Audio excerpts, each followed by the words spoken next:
Sabi nga nila, ang mga halaman parang tao rin.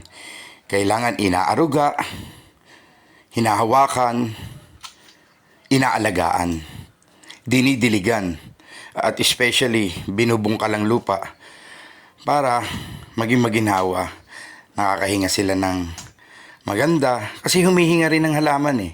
Pero especially, masaya sila pagka hinahawak-hawakan sila, inaalagaan sila. Parang pamilya din yan. No? Parang asawa, parang anak. Kailangan ng kalinga, kailangan ng pag-aalaga, kailangan ng tamang pag-aalaga.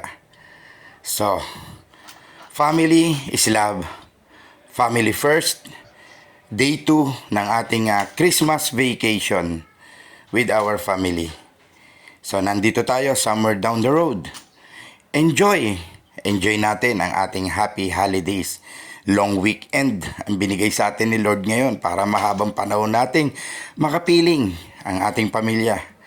So, thank God nga pala for all the blessings. Sa lahat ng pag-iingat. Sa lahat ng gabay.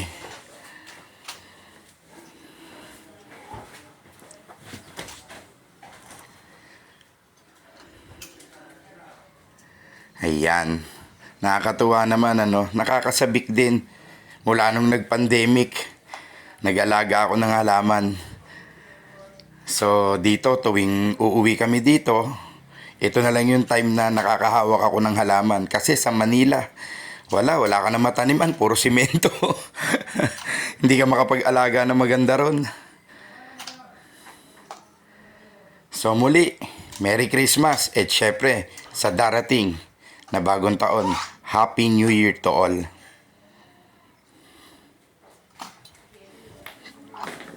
Spend natin ang time natin sa family. Always. Napakahalaga niyan.